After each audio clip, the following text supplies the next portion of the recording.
అనేకంగా తయారు చేసి, నాకు తెలిసినంతవరకు మేము కైంకర్యం చేసేటప్పుడు గరుడ సేవ నాడు బంగారు వాకిలి వరకు సుమారుగా ఒక 100 గంగాళాలు ప్రసాదం నైవేద్యం పెట్టేవాళ్ళం. కాబట్టి దానికి అప్పర్ లిమిట్ అనేది లేదు, ఇంతకన్నా ఎక్కువ చేయకూడదు అనేది ఎప్పుడు లేదు. కానీ తక్కువ చేయడం మట్టుకు అపచారం అవుతుంది. దాన్ని ప్రభుత్వం దృష్టికి తీసుకెళ్తున్నాము. అది దిట్టం ప్రకారం స్వామివారికి ఏ వేళల్లో ఎంత ప్రసాదం నైవేద్యం చేయాలనేది దాన్ని తయారు చేసి శుచిగా, శుభ్రంగా, తాజాగా తయారు చేసి స్వామివారికి నైవేద్యం పెడితే స్వామి ఎప్పుడు ప్రసన్నులు అవుతారో అప్పుడు భక్తులకు అందరికీ కూడా మంచి జరుగుతుంది. రాష్ట్రము, దేశం సుభిక్షంగా ఉంటుంది. ఎట్లాగైతే సూర్యుడు తన కిరణాలతో నీటిని ఆవిరిగా తీసుకొని వర్షంగా మనకి ఇస్తాడో, అలాగే మనం నైవేద్యం పెట్టే ప్రసాదాల నుంచి సారాన్ని భగవంతుడు గ్రహించి మనకు అనుగ్రహంగా వరాలుగా ఇస్తారని చెప్పేది ఆగమశాస్త్రంలో చెప్పబడిన సమాచారం అది. కాబట్టి మనం పూర్తి నమ్మకంతో భగవంతుడు అక్కడ ఏం చేసి ఉన్నారు, ఆయనకు మనం భక్తితో నైవేద్యం పెడుతున్నాము, ఇది మన అదృష్టమని తలుచుకుంటూ స్వామివారికి మనం నైవేద్యం పెట్టినప్పుడు స్వామివారు తప్పకుండా స్వీకరిస్తారు. స్వామివారు ఎప్పుడు ప్రసన్నం అవుతారో మనకందరికీ కూడా మంచి జరుగుతుంది, రాష్ట్రం సుభిక్షంగా ఉంటుంది. ఇటువంటి అవాంతరాలు, అతివృష్టి, అనావృష్టి, కరువు, కాటకాలు, యుద్ధ భయం, చోర భయం, రోగ భయం ఇవన్నీ లేకుండా దేశం క్షేమంగా ఉంటుంది. పదార్థాల్లో కూడా ఏమైనా తగ్గినాయా? మార్పు చేశారు స్వామివారికి సమర్పించే నైవేద్యాలు, అదే దిట్టం తగ్గించారు.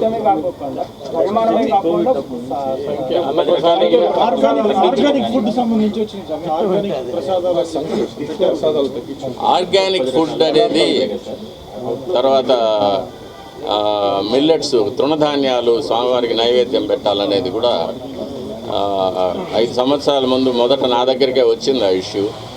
అతను తయారు చేసి అతను పండించే అతనే నా దగ్గరికి వచ్చాడు, ఇవి స్వామివారికి నైవేద్యం పెట్టాలంటే నేను చెప్పాను, అయ్యా 100 సంవత్సరాలుగా వస్తున్న ఆచారాన్ని మార్చడానికి వీలు లేదు. అందులో స్వామివారికి బెస్ట్ ఆఫ్ ద బెస్ట్, ఉత్తమోత్తమైనది అది బియ్యం కానీ, నెయ్యి కానీ, బెల్లం కానీ, జీడిపప్పులు కానీ, బాదం పప్పులు కానీ ఏవైనా సరే మనం ఉత్తమోత్తమైనవి తయారు చేసి స్వామివారికి నైవేద్యం చేయాలి. ఇటువంటి స్వామివారి మీద ఒక ఎక్స్పెరిమెంట్ చేయడము, స్వామివారికి తృణధాన్యాలు నైవేద్యం పెట్టడము, స్వామివారికి ఆర్గానిక్ ఫుడ్ నైవేద్యం పెట్టడం అనేది శాస్త్రం ఒప్పుకోదు. ఇది అందుకే ఆచార పరమో ధర్మ అన్నారు. ఆచారం ఎలా వస్తూ ఉందో దాన్ని మనం కాపాడి దాని ప్రకారమే మనం నడుచుకోవాలి. కాబట్టి ఈ మార్పుకి నేను ఒప్పుకొని చెప్పాను అప్పుడే. అది కూడా మార్చాలి. అది కూడా మార్చి ముందు ఎలా జరుగుతుందో, 5 ఏళ్ల ముందు ఎలా జరుగుతుందో అలాగే ఆ పద్ధతికే తీసుకురావాలి. అంటే ఇప్పుడు లడ్డుకు ఆ నెయ్యి వాడారు, స్వామివారి అన్నప్రసాదం కూడా అదే నెయ్యి వాడారా? అదే నెయ్యి వాడారు. స్వామి ఒక నిమిషము, ఎప్పుడు అంటే సీఎం గారిని కలుస్తారా? అంటే గతంలో మీరు స్వామికి సంబంధించి పోరాటాలు చేశారు, ఇబ్బందులు పడ్డారని మీరే చెప్తున్నారు. ముఖ్యమంత్రి గారిని కలిసి, ఎందుకంటే ఆయనకు మీకు గతంలో మంచి సంబంధాలు ఉన్నాయి, నేరు కలిసి ఎప్పుడైనా సరే జరిగిన పరిస్థితులు, జరుగుతున్న పరిణామాలు, లేదంటే మీరు అధికారులకు ఏదైనా సరే ఫీడ్బ్యాక్ ఇవ్వడం, ఇవన్నీ మీరు ఎట్లా చేయబోతున్నారు? ఏంటి ఈ పోరాటం? తప్పకుండా నేను ఇప్పటి అధికారులు కలిశాను, ఈఓ గారిని, అడిషనల్ ఈఓ గారిని కలిసి చెప్పాను, నాకు 50 ఏళ్ళ అనుభవం ఉంది, నేను వంశపారంపర్య అర్చకుడిని, నేను మా తండ్రి గారు, తాతగారు కైంకర్యాలు చేసినప్పటి నుంచి చూస్తూ వచ్చాను. నాకు ఏది చేయొచ్చు, ఏది చేయకూడదు, ఎంతవరకు చేయొచ్చు అనేది నాకు బాగా అనుభవం ఉంది.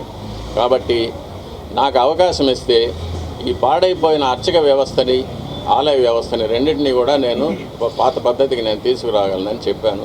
ముఖ్యమంత్రి గారిని కూడా కలవడానికి ప్రయత్నం చేస్తున్నాను.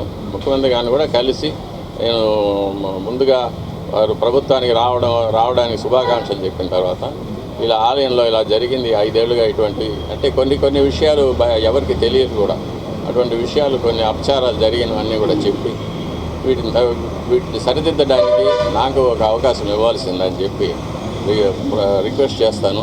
తప్పకుండా ముఖ్యమంత్రి గారు దీన్ని పరిశీలిస్తారనే నమ్మకం నాకుంది. మీరు 50 ఏళ్ళుగా పనిచేస్తున్నారని చెప్పారు స్వామి, ఇంతవరకు ఇటువంటి ఘటనలు ఇప్పుడు చోటు చేసుకోలేదా? ఎప్పుడూ లేదు. ఎప్పుడు స్వామివారి ప్రసాదాల్లో కల్తీ జరగడం అనేది ఇంతవరకు నాకు తెలిసి ఎప్పుడు ఈ 50 ఏళ్ళ అనుభవంలో ఎప్పుడు జరగలేదు. ఎప్పుడైనా కూడా నేను చిన్నప్పుడు కూడా తిరుమలకి వస్తే స్వామివారి దేవాలయం చుట్టూ నెయ్యి గమగమలు ఎప్పుడు ఉండేది. నెయ్యి ప్రసాదం చేతితో తీసుకుంటే నెయ్యి అలా కారిపోతూ ఉండేది చేతి నుంచి. అంత రుచిగా అమృతంలాగా ఉండేది ప్రసాదాలు కానీ, పన్యారాలు కానీ. సమృద్ధిగా భక్తులకు అందరికీ సమృద్ధిగా ప్రసాదాలు పంచేవాళ్ళం. ఇప్పుడు అది కూడా లేదు. ఉదయం ఒక గంట సేపు అన్నప్రసాదాలు వస్తాయి, తర్వాత లడ్డులో ఏదో పనిచేస్తూ ఉన్నారు. అన్నప్రసాదాలు భక్తులకి అందరికీ కూడా చేరడం లేదు. కాబట్టి అన్నప్రసాదాలు సమృద్ధిగా తయారు చేసి స్వామివారికి నైవేద్యం చేసి భక్తులందరికీ కూడా రోజంతా కూడా స్వామివారి అన్నప్రసాదాలు చేరేటట్టుగా మనం. ఇప్పుడు మీరు నూతన ఇవ్వు అడిషనల్ ఇవ్వని కలిసాను అన్నారు కదా, వాళ్ళ దృష్టికి తీసుకెళ్లారు ఈ అన్నప్రసాదాలు దిట్టాన్ని పెంచాలా, భక్తులందరూ కూడా పంపిణీ చేయాలి.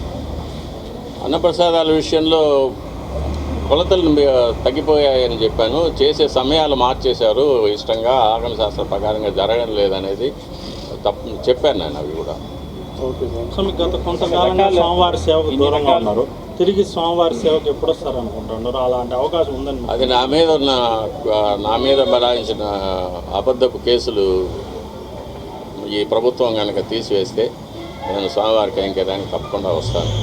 నన్ను ఈ వయసులో బాధ పెట్టడం అనేది వాళ్ళకి కూడా క్షేమం కాదు. ఆ ప్రభుత్వానికి, ఈ ప్రభుత్వం ముఖ్యమంత్రి గారు చెప్పారు, ఆ ప్రభుత్వంలో బనాయించిన తప్పుడు కేసులన్నింటినీ కూడా నేను తీసివేసి అందరికీ రిలీఫ్ కలిగిస్తాననేది. అందులో భాగంగా నాకు కూడా ఒక విముక్తి కలుగుతుందని నేను నమ్ముతున్నాను.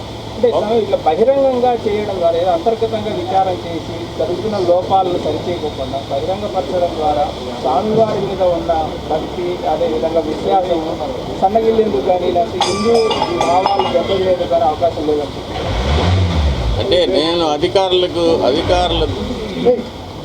అధికారుల దృష్టికి తీసుకుపోవడం వరకే నా బాధ్యత. అది దాని మీద చర్యలు తీసుకోవడము, ఎటువంటి చర్యలు తీసుకోవాలనేది వాళ్ళు నిర్ణయించుకుంటారు. వాళ్ళ కారణాలు నాకు సంబంధం లేదు.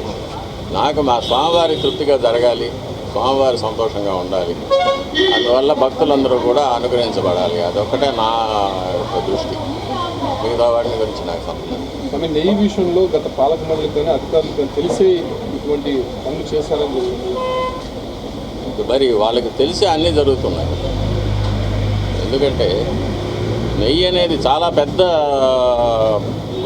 పరిమాణంలో, చాలా పెద్ద కొలతల్లో మనం పర్చేస్ చేయాల్సి వస్తుంది. చాలా పెద్ద విషయం, కొన్ని కోట్ల రూపాయల విషయం కాబట్టి అందరి దృష్టి, అధికారుల దృష్టికి తెలిసే ఇది జరిగి ఉంటుంది. ఎలాంటి నెయ్యి తీసుకోవాలనేది ఇక్కడ అధికారులు నిర్ణయిస్తారు, వాళ్ళే నిర్ణయిస్తారు. ఆ వెలలు పట్టీలు చూసో కొటేషన్లు చూసో వాళ్ళు నిర్ణయించి, వాళ్ళు దాని పూర్వాపరాలు తెలుసుకొని వాళ్ళు నిర్ణయిస్తారు. కాబట్టి బాధ్యత అంతా వాళ్ళదే.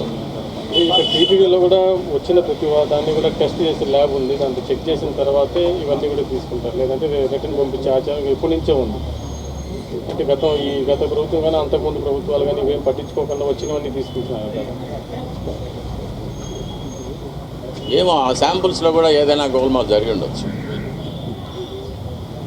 పరీక్షకు వచ్చే నెయ్యి మంచి నెయ్యి పంపించి యాక్చువల్గా సప్లై చేసే నెయ్యి వేరే క్వాలిటీ పంపించి ఉండొచ్చు కదా. అంత అధికారుల పరిధిలోనే జరుగుతాయి. ఇప్పుడు ల్యాబ్ ఉండదు, ల్యాబ్ కిందకే పెట్టి పరీక్షిస్తే సరిపోతుంది. ఇక్కడికి టన్నులు కొద్ది లారీలు వస్తుంటే అన్నింటినీ ఇక్కడ పరీక్షించేదానికి ఉండదు. ల్యాబ్ని కిందకి దించి ఇబ్బంది ఏమైనా ఉంటుందా సార్? అది ఒకటి దీనికి అన్నిటికీ కూడా మళ్ళీ మనం వెనక్కి వెళ్ళాల్సి వస్తుంది. చిత్తశుద్ధి అనేది ఉండాలి. నిజమైన భక్తులు అధికారులుగా ఉండి, అన్ని చోట్ల స్వామివారి భక్తులుగా ఉండి, స్వామివారికి బాగా కైంకర్యాలు జరగాలని, నైవేద్యాలు జరగాలనే ఒక మంచి సామాజిక దృష్టి ఉంటే ఇటువంటి తప్పులు జరగడానికి వీలుండదు. మనం ప్రతి ఒక బాణ అన్నానికి ఒక మెతుకు పదం, ఒక మెతుకు పట్టి చూస్తే అన్నం సరిగ్గా ఉందా లేదా తెలిసిపోతుంది కదా. అలాగే శాంపుల్స్ నేను ల్యాబ్లో చేశాను కదా, పిహెచ్డి ల్యాబ్లోనే చేశాను.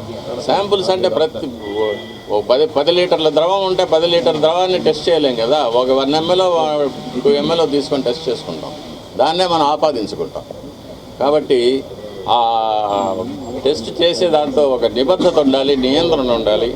అధికారులకు ఒక సామాజిక దృష్టి, ఒక ఆధ్యాత్మిక చింతన, ఒక సనాతన ధర్మం మీద ఒక నమ్మకం, దేవుడి మీద ఒక నమ్మకం, స్వామివారికి అన్నీ బాగా జరిపించాలి. ఆయన మనకు జీతం ఇచ్చి, మనకు ఇల్లు బంగళాలు ఇచ్చి, కార్లు ఇచ్చి మనల్ని ఉద్యోగానికి పెట్టుకున్నాడు. కాబట్టి దానికి న్యాయం చేయాలి, మనం స్వామివారికి మంచి చేయాలనే దృష్టి ఉండాలి. అది ఉంటే ఇవంతా జరిగేది కాదు కదా. ఈ ప్రసాదాల మీద ఏమైనా స్పందించారా? లేకపోతే ఇలాంటివి ఏమైనా మీ దృష్టి కూడా వచ్చాయి? ఈ ప్రసాదాలు నా దృష్టికి వచ్చింది, నేను అధికారుల దృష్టికి తీసుకెళ్ళాను, కానీ వీళ్ళెవరూ నాకు సహకరించలేదు.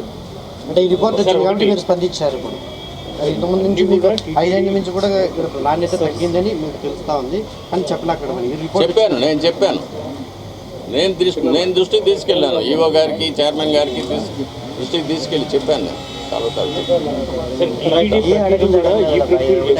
దానికి మెకానిజం కూడా ట్రీట్ అవుతుంది. కేవలం నెయ్యి మాత్రమే కల్తీ అయిందని చెప్పేసి మనం అనుకుంటున్నారా?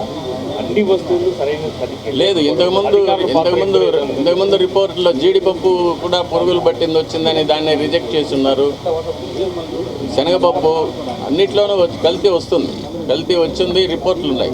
సార్, ఈ 5 ఇయర్స్లో ఈ పర్చేజ్ చేసినటువంటి టీటీడీ ప్రతి ట్యాంకర్ని కూడా క్షుణ్ణంగానే ల్యాబ్ రిపోర్ట్ తీసుకుంటుంది, ఆ తర్వాతనే అలౌ చేస్తుంది. మరి ఇప్పటి వరకు అన్ని రిపోర్ట్లు కూడా అనిమల్ ఫ్యాట్ ఉన్నట్టుగాను, వెజిటబుల్ ఫ్యాట్ ఉన్నట్టుగాను ఈ అన్ని రిపోర్ట్లు బయట పెట్టాలని ఏమైనా డిమాండ్ చేస్తున్నారా? లేదంటే ఇప్పటి వరకు అఫీషియల్స్ ఎవరు నా పరిధి కాదు అది. ఇప్పటి వరకు కూడా ఎవరు అఫీషియల్ స్పందించకపోవడాన్ని ఏ విధంగా చూస్తారు? అది నా పరిధి కాదు. నేను చూసింది చెప్పాను. 5 ఏళ్ళుగా నేను దాని మీద పోరాటం చేస్తూనే ఉన్నాను, కానీ ఎవరు దాని మీద స్పందించలేదు. ఇప్పుడు బయట వచ్చింది కాబట్టి దాని మీద అందరూ స్పందిస్తూ ఉన్నారు, అందరూ మాట్లాడుతున్నారు. ఇది చాలా రోజులుగా జరుగుతుంది. ప్రసాదాల నాణ్యత కానీ, ప్రసాదాల పరిమాణంలో కానీ, ప్రసాదాల యొక్క కాల వ్యవధుల్లో కానీ అపచారాలు జరుగుతుందనేది నేను ఎప్పటి నుంచో చెప్తూ ఉన్నాను, ఇప్పుడే కాదు. కానీ మీరు మొదట్లో చెప్పారు గోమాతని ఇండియాలో బాగా పూజిస్తారు, దానివల్ల కానీ ఇండియాలో మోస్ట్ మీట్ అనేది ఫస్ట్ ఎక్స్పోర్ట్లో నెంబర్ ఉంది. మీరు ఎలా స్పందిస్తారు? అది నా సబ్జెక్ట్ కాదు, నేను మాట్లాడవలసింది కాదు.